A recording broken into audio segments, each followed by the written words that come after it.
Chapter 4, The Nivens of Niveden. Elder Mahen Dilo. What a disaster.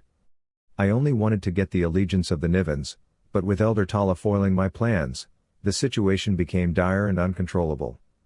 I watched in horror as Elder Tala used Distantekus to throw the treehouse towards the brown-cloaked man, who turned out to be a boy. Just a child. If it were not to discredit my reputation, I swore I would have belched. But I had to remain calm to finish my business with the Nivens. When the tree came crashing down, I stared in horror as it fell towards the boy. It was too late for me to ask the snakes to pull the boy to safety.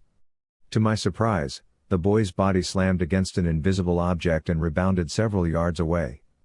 I did not know what happened until a branch swung, and the body of a little gray girl became visible. Terror gripped me to bits as the treehouse came crashing down, and then it stopped as if floating, and my mouth hung open in amazement.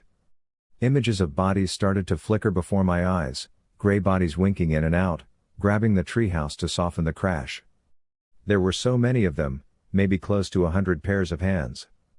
When Elder Tala saw the ghosts and their numbers, he stood up and reacted the only logical way: he ran away.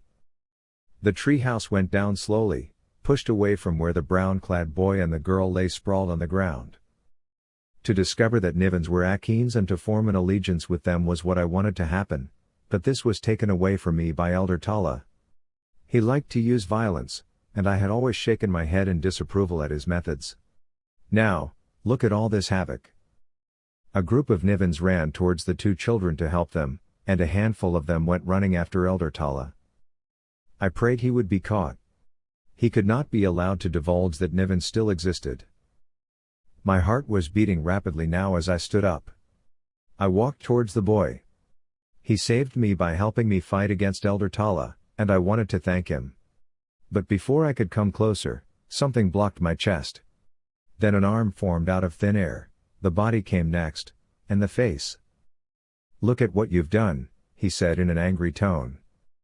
The Nivens started to form a circle around me, and each face was an angry mask. They terrified me. I swallowed.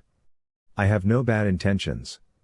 I only wanted to form an allegiance with you," I said in all humility. "Master Andoni," a man called out. He was panting. "The elder got away. We weren't able to stop him," he said. "This spells trouble," I said, and they all turned to look at me. The man who blocked my chest was Master Andoni, and this time, his eyes were burning as he said to me, "You will pay dearly for the trouble you caused. Make me an ally instead, my friend. We need your help," I said in a rush before anybody decided to clobber me and put me to sleep. "Why should we form an allegiance with you?" Master Andoni asked.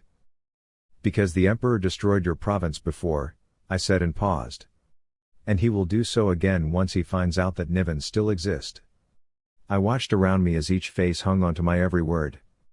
"The Emperor will know about this because Elder Tala is one of his men." It was then that I felt the punch thrown at my face. I rubbed against it and saw blood. Another one hit me, and another, until I was lying on the ground, receiving kicks all over my body, growing uncertain with each blow if I would wake up to see Sysis tomorrow.